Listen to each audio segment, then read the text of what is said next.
अस्सलाम वालेकुम। अगर कभी आवाज़ वगैरह का इशू आए तो मुझे बता दे, क्योंकि मैं यहाँ पे लाइट का इशू है थोड़ा सा, और यूपीएस पे चार्ज हो नहीं सकता क्योंकि सॉकेट वगैरह नहीं वो हुई कनेक्ट हुई हुई है।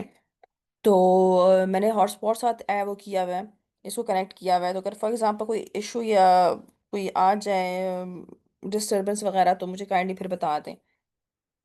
चले जी आए। कल हमने किया था अकाउंटिंग फॉर सेल्स।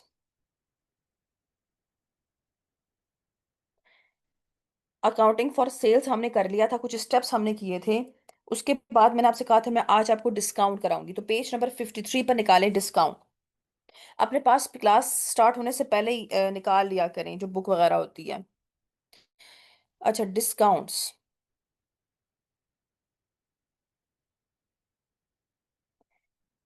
थोड़ा सा एक और चीज़ आपको बता दूंगी। मैंने लैपटॉप चेंज किया क्योंकि मेरे अपने लैपटॉप में चार्ज कम था, तो थोड़ा सा ना मैंने सेटिंग नहीं की इसकी पेन की। तो थोड़ा सा कुछ स्पेलिंग में मिस्टेक हो, जहाँ स्पेलिंग आपको समझ ना आए तो या बुशरा से पूछ लें या फिर मुझे मैसेज कर दे ग्रुप में कि ये क्या स्पेलिंग हुई या जो भी, क्योंकि थोड़ा सा ये पेन बेचारा खिसक गया। अच्छा, डिस्काउंट्स। आपके पास ना डिस्काउंट्स दो तरह के होते हैं। एक आपके पास होता है ट्रेड डिस्काउंट।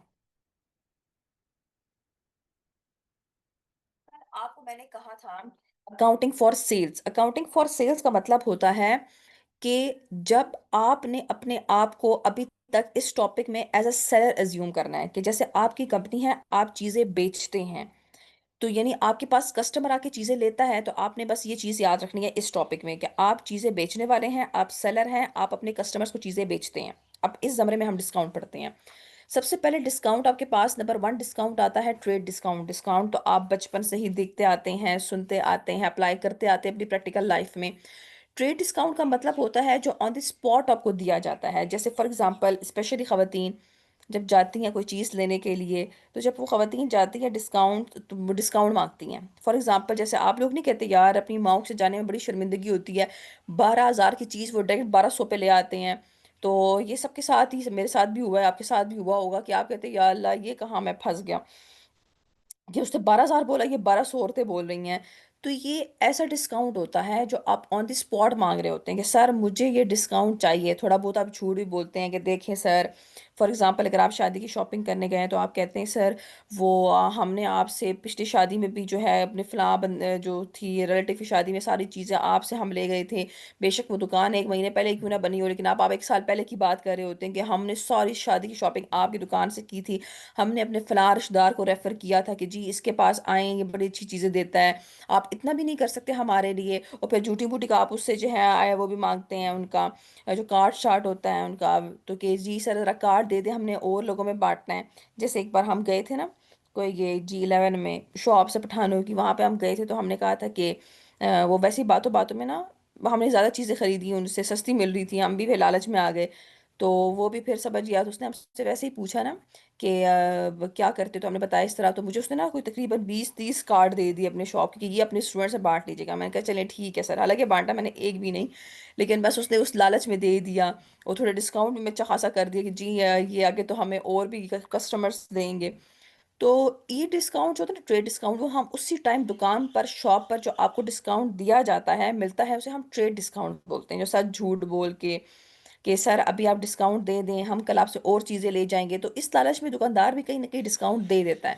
तो ट्रेड डिस्काउंट जो होता है वो आपको जो on the spot at spot जो आपको उसी टाइम जो डिस्काउंट दिया जाता है वो आपके पास डिस्काउंट कहलाता है ट्रेड डिस्काउंट। फॉर एग्जाम्पल आपके पास लिस्ट प्राइस या टैग प्राइस, लिस्ट प्राइस या टैग प्राइस, आपको एक बंदे ने बोला कि सर इस चीज की कीमत 11,000 रुपए है।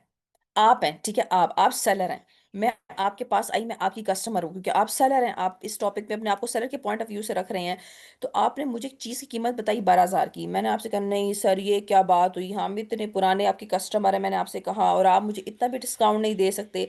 चले जी, आपने थोड़ा लिहाज करते हुए कि ये पुरानी कस्टमर है, आपने मुझे 1,000 रुपए का डिस्काउंट दे दिया। तो अब आप कहेंगे कि मैडम आपने मुझे 11,000 रुपए देने हैं, यानी आपके लिए सेल्स प्राइस, यानी आपने जो जो चीज़ बेची है वो आपने मुझे 12,000 की नहीं बेची, बल्कि आपने मुझे 11,000 की बेची है। यानी 12,000 तो आपने उस टाइम मुझे बोला था पहली बार, उसे कहते हैं लिस्ट प्राइस या टैग प्राइस, जिसमें से आपने मुझे उसी टाइम डिस्काउंट दिया 1,000 रुपए का। तो आपके लिए सेल्स प्राइस या सेलिंग प्राइस क्या हुई, कितने रुपीस की आपने मुझे चीजें बेची हैं? 11,000 रुपए की आपने मुझे चीजें बेची हैं। और एक चीज अपने पास एग्जाम पॉइंट ऑफ व्यू से लिख लें कि trade discount has no entry. Trade discount has no double entry और अकाउंटिंग। अगर कोई आपसे पूछे कि बताओ ट्रेड डिस्काउंट की अकाउंटिंग या डबल एंट्री क्या होती है, तो आपने कहना है कि नहीं सर, इतने तो हम बेवकूफ नहीं है, हमें पता है, हमने बुक्स ऑफ प्राइम एंट्री में पढ़ा हुआ है कि ट्रेड डिस्काउंट की कोई भी डबल एंट्री भी नहीं होती, न अकाउंटिंग होती है। आपने सिंपल ट्रेड डिस्काउंट को लिस्ट प्राइस या टैग प्राइस से लेस करना है बस। इसकी कोई भी आपके पास अकाउंटिंग नहीं होती, ना इसकी कोई डबल एंट्री होती है। और ये वाला आपके पास जो है, काफी बार एग्जामिनर ने आपसे थ्योरी में एग्जाम में स्टूडेंट से पूछा हुआ है कि what is a double entry of trade discount, और नीचे ऑप्शंस में डबल एंट्रीज उसने कुछ गलत बताई हुई थी, और एक ऑप्शन था कि has no accounting and no double entry. तो आपने ऑप्शन क्लिक करना है, ये trade discount has no double entry और अकाउंटिंग। एक तो आपके पास ये आ गया कि ट्रेड डिस्काउंट की कोई भी डबल एंट्री अकाउंटिंग नहीं होती है। एक आपके पास डिस्काउंट में है ट्रेड डिस्काउंट। दूसरा,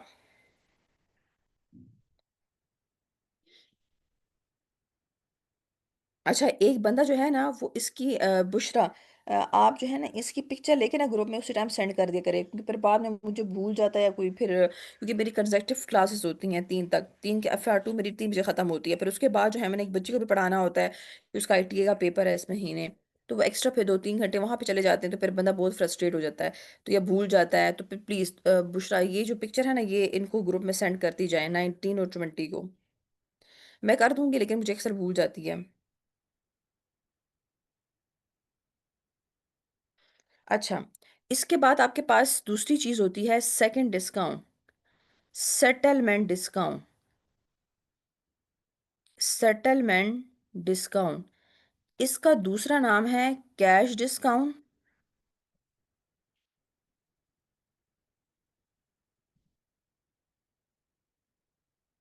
और इसका तीसरा नाम है प्रॉम्प्ट पेमेंट डिस्काउंट।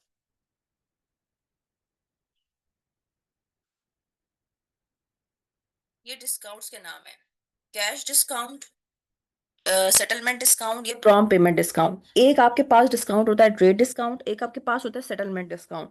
अच्छा, सेटलमेंट जो डिस्काउंट है वो लालच दिया जाता है या इंसेंटिव।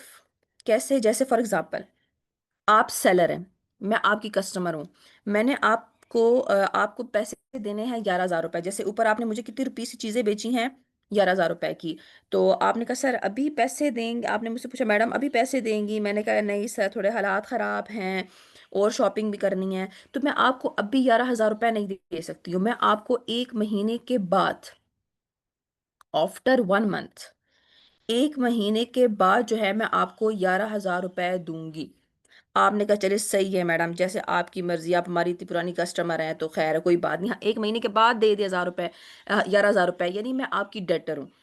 अब ये होता है कि अब आप भी तो देखें, आपका बिजनेस है भाई, आपको पैसों की ज़रूरत पड़ सकती है।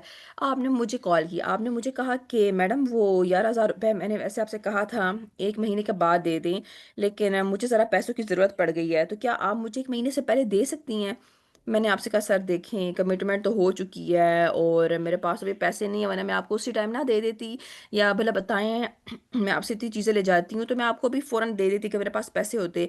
तो फिर आप सोचते हैं कॉल बंद करके कि यार ये वैसे तो 11,000 रुपए 1 महीने से पहले नहीं देने वाली। फिर आप मुझे एक लालच देते हैं, एक इंसेंटिव देते हैं, आप दोबारा मुझे कॉल करेंगे, आप मुझे कॉल करके बोलेंगे कि मैडम अगर आपने अभी मुझे पैसे दे दिए, जो कि मुझे भी ज़रूरत है, तो फिर आपको 11,000 रुपए देने की ज़रूरत नहीं है, फिर मैं आपको मज़ीद इस 11,000 रुपए में डिस्काउंट दूंगा 1,000 रुपए का। यानी अगर आपने मुझे अभी पेमेंट की तो आपको 10,000 रुपए कैश देने पड़ेंगे, और अगर आपने मुझे 1 महीने के बाद पेमेंट की तो पूरे 11,000 रुपए देने पड़ेंगे। वैसे अगर आप कस्टमर होते तो क्या आप लेते ये? ऑब्वियस सी बात है, आपके तो भाई पैसे तो देने हैं। अभी ना सही, 1 महीने बाद सही, 1 महीने बाद मुझे 11,000 रुपए देने पड़ेंगे। अगर मैंने अभी दे दिए क्योंकि इसको पैसों की जरूरत है, तो फिर मुझे इसको 10,000 रुपए देने पड़ेंगे।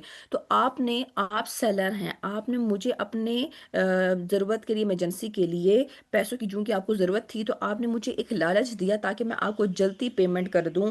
तो आपने मुझे ये लालच दिया कि आपको जहां 11,000 रुपए महीने बाद देना पड़ेगा, आप मुझे अभी पैसे दे दें तो मैं आपको 1,000 रुपए आपसे नहीं लूंगा, आपको सिर्फ और सिर्फ मुझे 10,000 रुपए देने पड़ेंगे।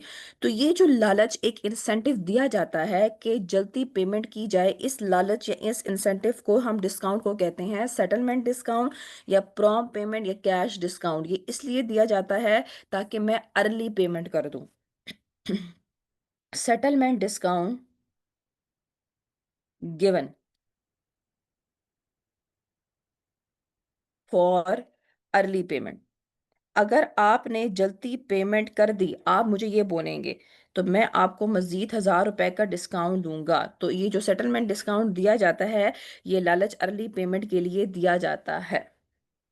यहाँ तो कोई मसला है?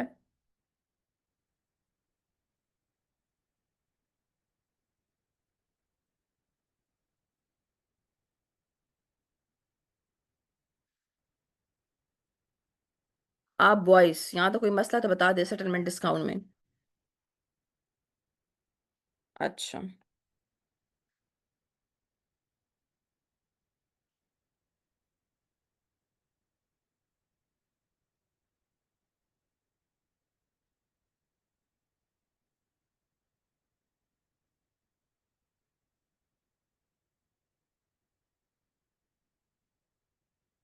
कंसेशंस डिस्काउंट एक ही वर्ड है, लेकिन थोड़ा सा ना हम उसे फॉर्मल लैंग्वेज में डिस्काउंट्स कहते हैं अकाउंटिंग में, उन इनफॉर्मल होंगे तो कंसेशन कर दें, एक ही है।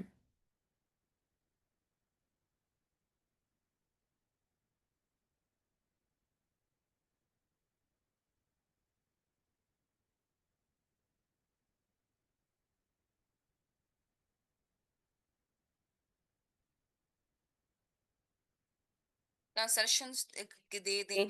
कंसेशन थोड़ा इनफॉर्मल में वे में आ जाता है, लैंग्वेज में आ जाता है, और डिस्काउंट्स आपके अकाउंटिंग में आ जाता है। डिस्काउंट से हम कंसेशंस का वर्ड अकाउंटिंग में यूज नहीं करते, डिस्काउंट्स का वर्ड यूज करते हैं। आ, हाँ, क्यों नहीं हो सकता? एक बच्चे ने पूछा है कि क्या सेटलमेंट डिस्काउंट ट्रेड डिस्काउंट के वक्त हो सकता है? बिल्कुल हो सकता है। जैसे मैंने आपसे रिक्वेस्ट की थी कि सर मेरे पास पैसे नहीं हैं, तो मैं आपको अभी तो पेमेंट नहीं कर सकती हूँ 11,000 की, आपको 1 महीने के बाद करूंगी। तो फिर आप मुझे उसी टाइम दुकान पर एक ऑफर देंगे कि मैडम देखें, अगर आपने मुझे अभी पेमेंट कर दी तो मैं आपको 10,000 रुपये आपसे लूंगा, लेकिन अगर आपने 1 महीने के बाद पेमेंट की तो फिर आपसे 11,000 रुपये लूंगा। तो उस टाइम भी हो सकता है।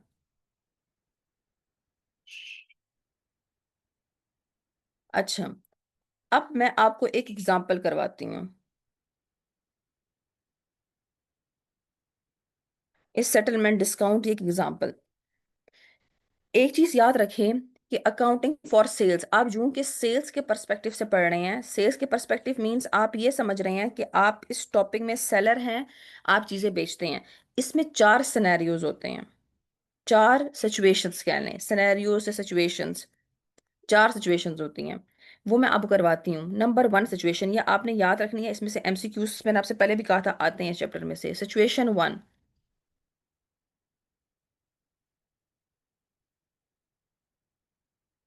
हाँ जी मुनीजा, ट्रेड के बाद more discount mean settlement discount. जी बिल्कुल, ट्रेड डिस्काउंट के बाद जो डिस्काउंट दिया जाता है कि आप जल्दी पे कर दें, वो सेटलमेंट डिस्काउंट होता है। सबसे पहले आपके पास आएगा सिचुएशन 1। अब सिचुएशन 1 क्या चीज़ है? सबसे पहले मैं ना आपको एक एग्जाम्पल करवाती हूँ, फिर उसके बाद मैं आपको बुक एग्जाम्पल पिलाऊंगी। ये एग्जाम्पल अच्छे तरीके से समझ लें, फिर आप बुक एग्जाम्पल नंबर 2 खुद कर सकते हैं, वो आप बल्कि खुद करेंगे। सबसे पहले आपके पास है कि अ, आप समझ लें, बैच 19 एंड 20 सोल्ड गुड्स। आप सेलर हैं तो आप चीजें बेचते हैं। Batch 19 20 sold goods on credit to customer. आपने अपने एक कस्टमर को चीजें बेची फॉर रुपीज 11,000, 11,000 की चीजें बेची ऑन 1 नवंबर 2025। पहली चीज ये है, पहली सिचुएशन कि बैच 1920 ने ऑन क्रेडिट सेल्स की हैं कस्टमर को 11,000 की 1 नवंबर 2025 को, ऐसा ही है। And expected that,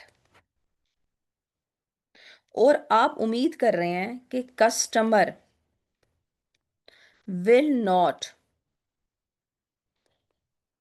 avail discount of 1,000। सबसे पहले मैंने एक लाइन लिखी हुई है, एक स्टेटमेंट है कि बैच 1920 आपने अपने कस्टमर को चीजें बेची 11,000 रुपए की ऑन नवंबर 1 2025 को। और आप यहाँ पे मैंने लिखा हुआ एक्सपेक्टेड, आप उम्मीद कर रहे हैं। एक्सपेक्टेड का वर्ड मैं इसलिए हाईलाइट कर रही हूँ क्योंकि इंपॉर्टेंट है एक्सपेक्टेड का। और आप उम्मीद कर रहे हैं कि कस्टमर डिस्काउंट अवेल नहीं करेगा। जब आपने 1 नवंबर को 11,000 रुपए की कस्टमर को चीजें बेची तो आपने अपने कस्टमर को लालच दिया कि सर, अगर विद इन 10 डेज आपने पेमेंट कर ली, within 10 days, for example within 10 days, तो मैं आपको मजीद 1,000 रुपए का डिस्काउंट दूंगा। लेकिन आपने कहा कि सर मुझे उम्मीद है कि ये बंदा जो है, ये कस्टमर जो है ये गरीब सा है, इसने इतनी जल्दी पेमेंट हमें नहीं करनी, ये मर मर के हमें पेमेंट करेगा। तो आपको उम्मीद किस चीज़ की है कि ये कस्टमर जो है विद इन 10 डेज पेमेंट नहीं कर सकेगा। तो अब ऑब्वियस सी बात है, आपको अपने कस्टमर के बारे में पता है कि वो विद इन जब 10 डेज पेमेंट नहीं कर सकेगा, इसका मतलब वो 1,000 रुपए का डिस्काउंट भी हमसे नहीं ले सकेगा। बट अब नेक्स्ट स्टेटमेंट है, but customer paid on 30th November 2025। Customer ने कहा सर आप मुझे बिल्कुल सही पहचाने हैं, मैं हुई कंगला, मेरे पास है ही नहीं पैसे। तो आपने जो कहा था ना कि मैं डिस्काउंट अवेल नहीं करूंगा, मैं विद इन 10 डेज पेमेंट नहीं करूंगा, आप बिल्कुल ठीक कह रहे थे। मैं विद इन 10 डेज पेमेंट नहीं कर सकता, तो मैं आपको 30 नवंबर को ही पेमेंट करूंगा। अब एक मैंने यहाँ पर सिचुएशन 1 की एक स्टेटमेंट लिखवाई है ब्लैक लाइन से,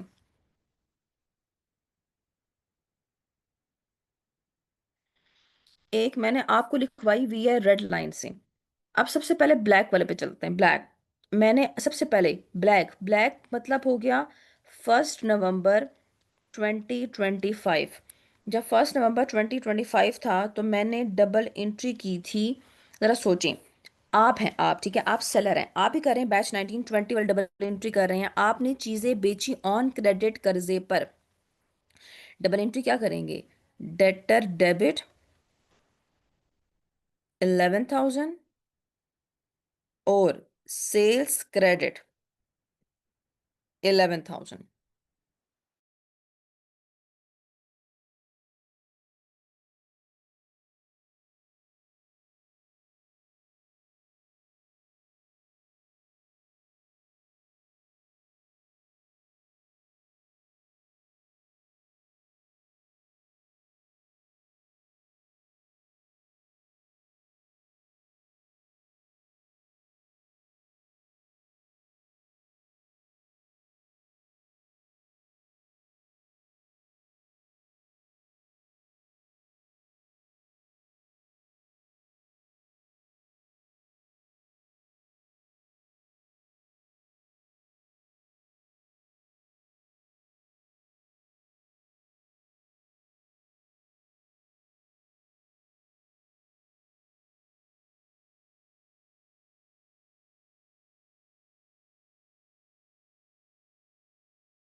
ये